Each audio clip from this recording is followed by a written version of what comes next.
Her vision dwells from behind the scenes, but her creativity thrives in the spotlight. Creative music director Kim Burse is responsible for a number of unforgettable televised performances from artists such as Beyoncé, Destiny's Child, Monica, Jamie Foxx, Ciara, Lettucey. The list goes on. She's also instrumental to the ongoing success of J-Lo's All I Have Las Vegas residency. Kim is most known for her longtime position as creative music director for BET's Black Girls Rock. It was a pleasure to have the opportunity to chat with her and to learn more about her 20-plus years of success in the music industry. We'll just get right into my quick chat with creative music director to the stars, Kim Burse.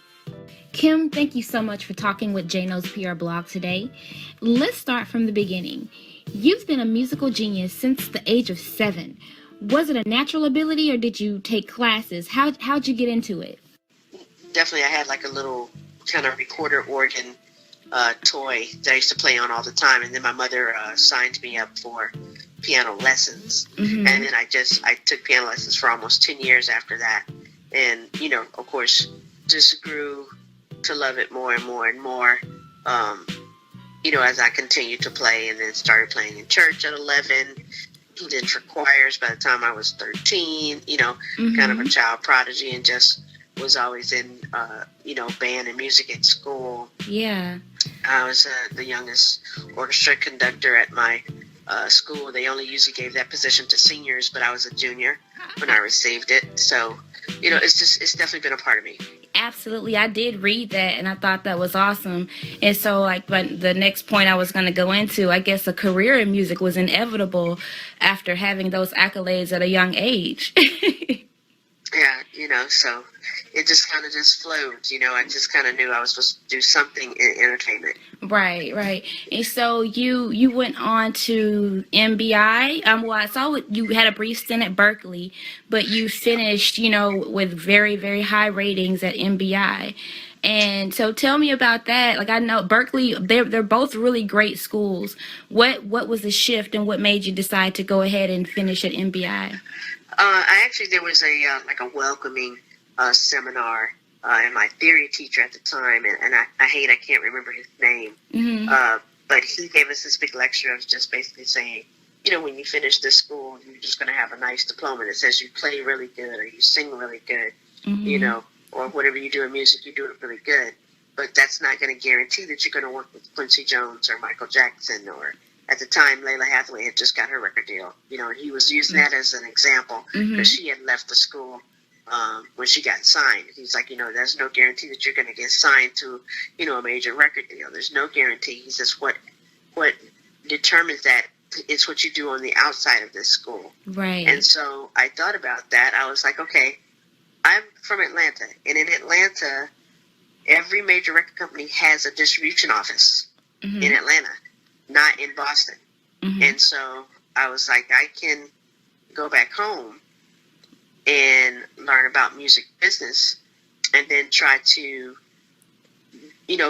get closer to the record labels that are in town. My parents don't have to pay room and board. Out of state fees. Out of state fees, collect phone calls, all of that. Yeah. Save them some money. And so I came home, and that's what I did. And before I even graduated, I was interning at Motown when Berry Gordy was actually in his last kind of semester there at Motown before he handed it over to Gerald Busby. I did read that, and I thought that was so amazing. I mean, how many people can say that they actually worked at Berry Gordy Motown? Right. It hasn't been the same since then. So, Right. And I'm sure working at Motown, you have so many takeaways and so many unforgettable memories. Well, the thing is it was just a brief stint because he was leaving. And once he left and let Gerald Busby take over, then I switched over to MCA Records. And that's where I really got my rearing from in promotions and marketing.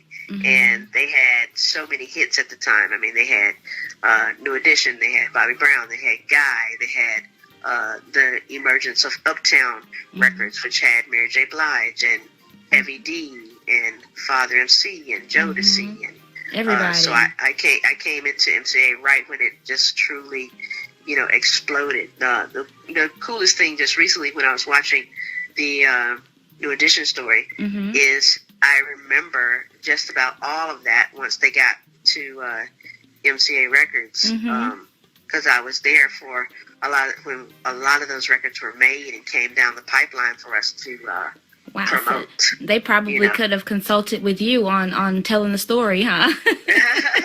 Just a little bit, but they got it right though. They definitely got it right. Well, that's good. That's I hear they didn't get the Tupac movie right. At least they got that one right. We can trust that. Yeah, that's true. That's true. And so I do see that you work with a lot of artists. You moved on to Sony, and you worked as A&R manager. And, I did see that you work with artists like Escape and, mainly Escape and Beyonce, but I really want to say Escape. Like, how do you feel about seeing some of those artists that you work with back in the day actually getting back together and still doing it? Well, it's so funny that you asked because I saw them at the BET Awards. That was my first time seeing them all together again since we worked together in the 90s. And it was so good to see them all. And I was like, oh, it's a family reunion. Yeah. And because I did Tamar Braxton's performance on BET Awards this year. Okay. So I was there, and they actually went on like one or so acts before her. So that's how I was able to see them. So it was a big surprise. And they're getting ready to go back on tour. And they actually asked me to work with them on their tour. And why wouldn't they? I'm hoping it all comes around full circle. Yeah. To get with them and work together with them again, because I was like one of the first people to ever take them into the studio. So, it's just a lot of great stories. And to see them come from those young girls back in the 90s to where they are now, it's just, it's great. Yeah, and they look amazing. It's really refreshing and good to see it. It takes me back. That was my high school era. So, it really takes me back to that point in time to see them. Definitely. And so I did mention Beyonce and Destiny's Child. So, we can't not mention Beyonce just having her babies. Are you still in contact with her? Have they sent you photos of the babies, and how are they doing? The last time I saw Beyonce was in December, and she was doing a kind of a joint presentation of like a movie screening of Lemonade with Quincy Jones. Okay. And I think even at that time I didn't even know she was having a baby, and so I don't have direct contact with her like I used to.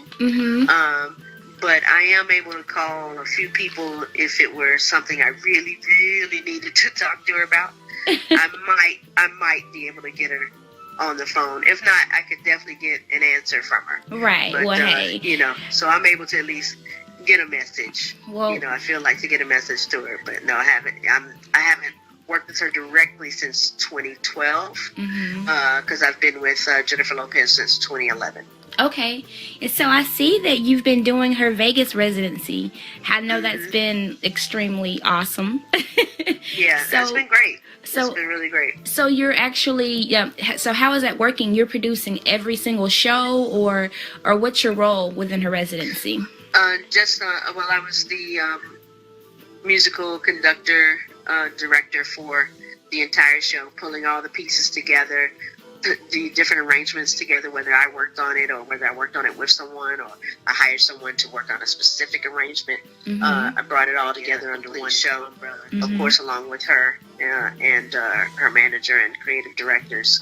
So just being a part of the main creative team and the process of making it into something was my responsibility for that show. And so I'm at every single show just to make sure that it continues to roll without a hitch. Yeah. Or if anytime she wants to change or add a song. So that's my main responsibility with that particular show. I think that's simply amazing. I noticed on Instagram a little while ago, you guys were, you had a makeshift dance group, I believe, or singing group. Mine? Yeah, no, there were, you guys were, I think you were at one of the practices for Jennifer Lopez, and then you guys had some type of dance group, and you were telling people you couldn't be in your dance group. Oh, Stevie, that's her dressing room, believe it or not, because it's that big. It has a sitting room for guests to come in. It's got a bar and Oh, sofa that's awesome. and all that stuff. So we were all congregated in that room, and we get together and we kind of lip sync to songs until she comes out and joins us. It's just our little what we call our after show shenanigans. Yeah, well, you have to have a good time when you're working hard, for sure. Yeah, and she's great. So and she's there for all of the good times. So I appreciate it. Absolutely. And so I'll move on to kind of just briefly touch on some of your accolades in television. You have music where you've done music direction or supervising for The View, for the Christmas with Taraji and Terrence Howard.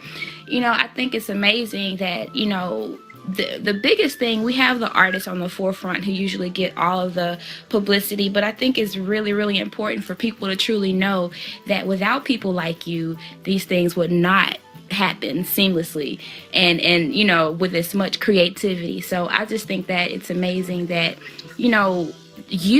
just one person has had so many accolades, and over the years, and they're continuing leading up to Black Girls Rock. You've been music program director for 6 years now, I believe. Yeah. Actually, we're going into our 7th production as I speak. That's why I couldn't talk to you earlier. I was on a conference call. They just called me and said, "Can you jump on this call?" Yeah. And so we're now in the talks of what that show is going to be and who we're honoring and who the musical guests are. But yeah, this will be my 7th year being the musical director for that show. That's amazing, and it's coming up. So I thought, why would I not talk to Kim about, just everything and leading up to Black Girls Rock? I want to congratulate you on your tenure and just your longevity in the industry. And for being as humble as you are. I just truly appreciate you even having dialogue with me from time to time and just responding. That's a really big thing. And thank you so much. Yeah, for sure. No problem. Okay, well, I won't take up too much of your time because I know you are extremely busy. But like I said, just wanted to just learn a little bit more about you and just learn, how are you so amazing? You're only one person. Yeah. I know I've been trying to clone myself for the past couple of years, but it's just not working out. It's not going to happen. That's okay. You just keep training them up the way you would have them do things, and things will be okay. I'm sure you have an iron fist out there. Yeah, it's a couple of me I'm training out here. I'm trying to do my best. Awesome. Well, okay, Kim, thank you so much for answering my questions today. And I will be in touch. And please keep us updated on anything that you have coming up. You got it. Thank you, Kim. Thank you. Take care. You too. Bye-bye. Bye-bye.